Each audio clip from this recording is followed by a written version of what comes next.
பிஸ்மில்லாஹிர் ரஹ்மானிர் ரஹீம். அல்ஹம்துலில்லாஹ் வஸ்ஸலாத்து வஸ்ஸலாமு அலா ரசூலில்லாஹ் வ அலா ஆலிஹி வ ஸஹ்பிஹி வ மன் வாலா. ஃபித்னா காரணங்கள் என்னென்ன, அதற்கு தீர்வுகள் என்னென்ன, இதுதான் இன்ஷா அல்லாஹ் நம்முடைய இன்றைய இந்த அமருடைய தலைப்பு. நம்முடைய பேச்சில் ஃபித்னான்னு பல விஷயங்களை நம்ம பேசுகிறோம். அது நம்முடைய உள்ளத்திலே ஒரு விஷயத்தை உணர்த்துது. ஒரு பிரச்சனை, ஒரு குழப்பம், நாம் விரும்பாத ஒரு விஷயம். உண்மையா இல்லையா? ஃபித்னான்னு சொல்லும்போது அதை நாம் விரும்பி சொல்லுகிறோமா அல்லது அதை விரும்பாமல் வெறுத்து சொல்லுகிறோமா? யாராவது இந்த உலகத்தில் ஃபித்னாவை விரும்புகிறாங்களா?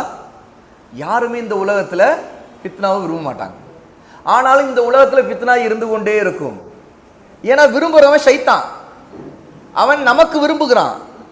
நாம் எப்போது அந்த ஃபித்னாவை பற்றி அறிவில்லையோ, எப்போது அதை பற்றிய எச்சரிக்கை உணர்வு இல்லையோ, அப்போது அதில் விழுந்து விடுவோம்.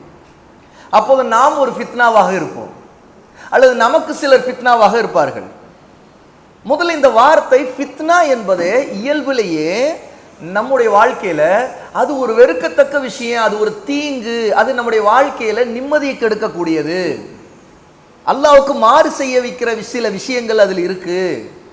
அது நம்மை தாக்கும் போது அதைத்தான் நாம் ஃபித்னா என்று சொல்றோம். அதை நம்ம ஈமான்னு சொல்ல மாட்டோம், ஃபித்னா என்று சொல்வோம். அப்ப ஃபித்னானா என்ன? நமக்கு தெரிகிறது அது ஒரு வெறுக்கத்தக்க விஷயம், அது நல்லதல்ல. அப்படி நல்லதல்ல என்றா அதை நாம் அடையாளம் கண்டு கொள்வது எப்படி? அது நம்முடைய வாழ்க்கையில வருவதற்கான காரணங்கள் என்ன? அந்த ஃபித்னாவிலிருந்து தப்பிப்பது எப்படி? அதற்கான நிவாரணம் என்ன? ஃபித்னாவுக்கு மார்க்கம் சொல்லி இருக்கிற விளக்கம் என்ன? இதுதான் விஷயம். அதுதான் இன்ஷா அல்லாஹ் இன்று நாம் படிக்க போகிற இன்றைய இந்த அமர்வு.